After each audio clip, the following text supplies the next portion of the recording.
So my first initial consultation / meeting with Ryan went great.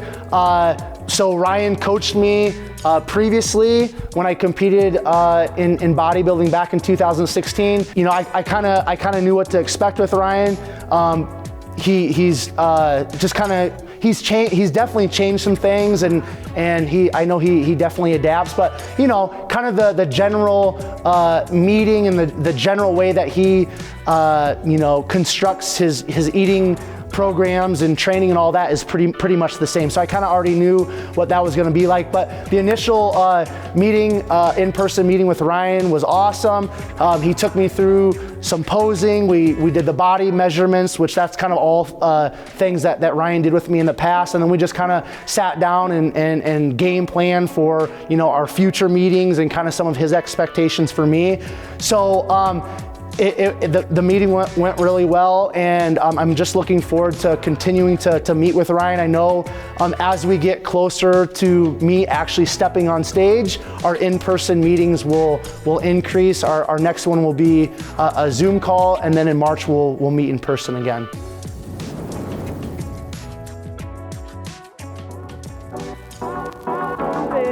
I'm Dr. Kayla Ludvigson, and I'm a chiropractor in Cherokee, Iowa. Being adjusted on a regular basis is really important for all people, but definitely for elite athletes or any athlete or even weekend warrior, to keep your body in check and function, to prevent injuries and to get injuries that do happen better faster.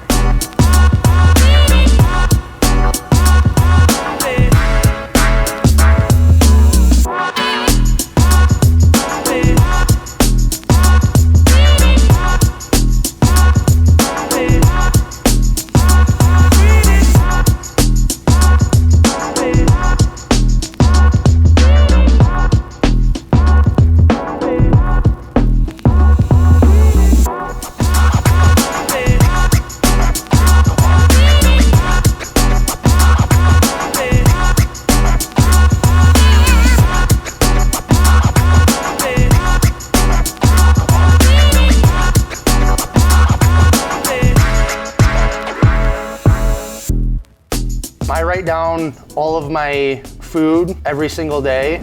I like to just write them down kind of because it just kind of like makes me, I guess, feel better. But then also tracking and writing down the foods that I eat helps me to kind of see what foods are working best in terms of like digestion, in terms of performance in and outside of the gym.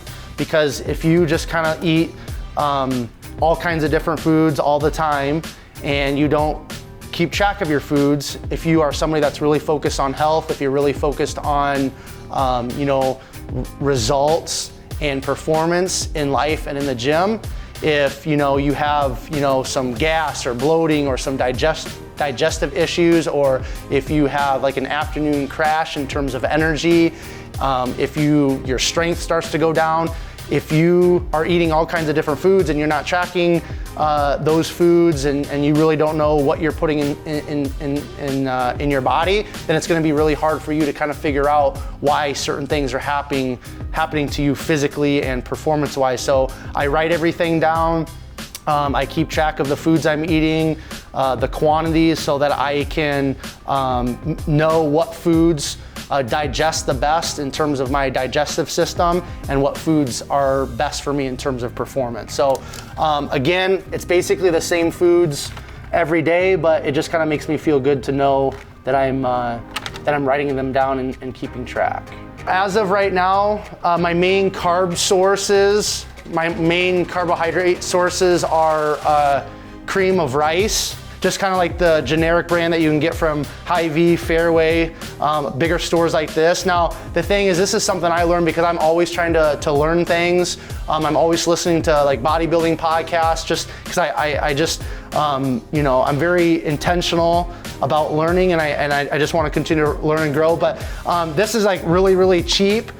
Cream of rice, like I say, you can get at Hy-Vee, Fairway, kind of all your big stores. The thing is though, you don't want to eat, and this is something that I learned from a bodybuilding coach, you don't want to eat too much cream of rice in terms of this cheap kind, because it's fortified with minerals. And if you're having tons and tons of cream of rice, that can really mess up your system when you're getting all these fortified minerals in this cream of rice. So there's a company, it's called Rice and Grinds. Well, actually the company's called Pride Foods, but it's called Rice and Grinds, the product, and it's just it's cream of rice, but there's no fortification, so you're not going to get all the extra minerals and stuff that you get with the cheap generic brand. So if you are into bodybuilding and if you eat a lot of cream of rice, I would highly suggest checking out Pride Foods.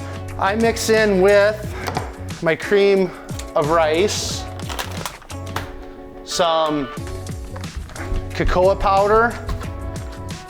Mostly I just do that for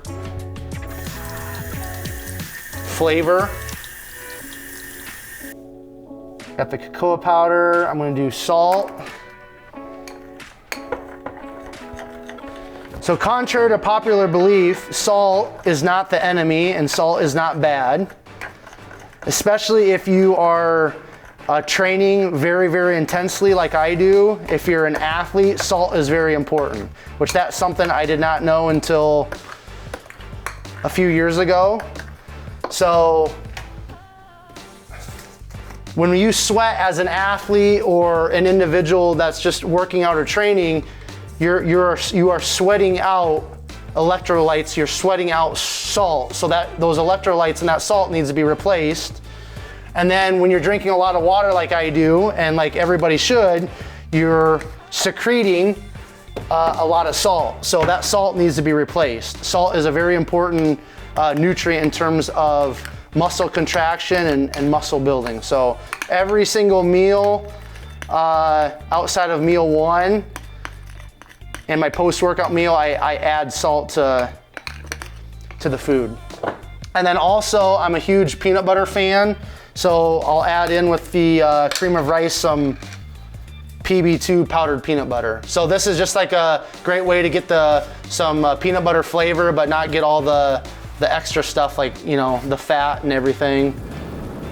One of the clients that I'm training is Tsp SALT. We actually went to high school together. So she was 2 years younger than me. So it's kind of cool being away from Cherokee, and now I'm coming back to Cherokee, been in Cherokee for almost a year now. So it's kind of cool to know somebody when we were literally kids and now we're adults. We're kind of in different seasons of life, but I'm loving the opportunity to train staff. Over the last 7 weeks, we've just kind of been laying that foundation because she went through the weights program in our high school like I did. So the goal with her is, again, just to put on a little bit of muscle, lean up, tone up, and we just kind of are going to continue to build up through the spring to kind of help her meet her goals. Joe Anderson. Joe is a 6th grader, and so I started training right around the 4th grade, so it's pretty cool to have a young individual like Joe that I get to kind of lay that foundation in terms of strength and conditioning in his life like Ralph Kroger did for me. But one of the great things about Joe is that he has a no quit mentality, a no quit attitude, which it's kind of hard to find that with a lot of young people nowadays. So no matter what I ask him to do, he does it. He always comes to our training sessions ready to rock and roll. I know he's had to miss a few training sessions for various reasons, and he's always disappointed. So I see a lot of myself in Joe just because he has that heart to learn, and he has that mentality and that attitude that whatever I ask him to do, he's going to do it 100%, and he's never going to quit, right? So that's just something that I really appreciate about Joe, and I'm just looking forward to continue to train him starting in 6th grade and hopefully all the way through high school, because one of his long-term goals is to play college football. So I think it's really cool that I get to start with somebody at that age, and then God willing, I'll get to work with him, all the way up through his teen years and possibly even college, and just be a part of him chasing and pursuing and achieving some of his goals and dreams. All right, so Carrie is a client that I've been working with over the last couple of months, and Carrie's just really enjoyable to work with. First of all, because her faith is something that is very, very important to her, and the foundation of Victory Gym, the foundation of my life is faith. So that's kind of a commonality that we had right away, and often in between our workout movements and our sets, we're talking about faith. She just recently adopted one of her students. She's a special education teacher in Storm Lake, Iowa. She just recently adopted one of her students. So we're often just conversing about her daughter and things like that. But one of the cool things outside of our faith commonality with Carrie is that again, she kind of just shows up. She always has a positive attitude, and she's always ready to put in work. Now, the cool thing, another cool thing about Carrie is the fact that I've been able to really push her, right? So some people come in and they, I kind of have to hold them back in terms of, how much weight they're lifting or trying different movements.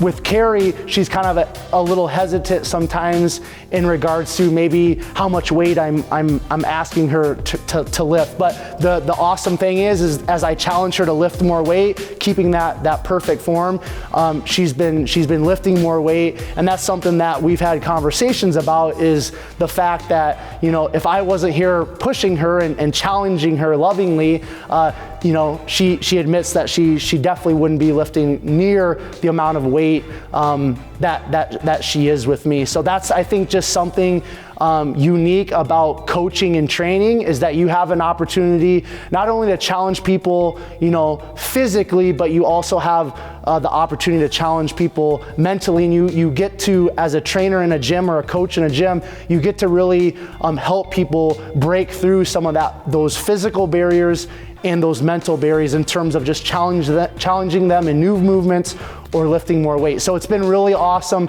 to see Carrie lift heavier weights, keeping that perfect form, and just her realizing that she really is capable of a lot more than she even thought so.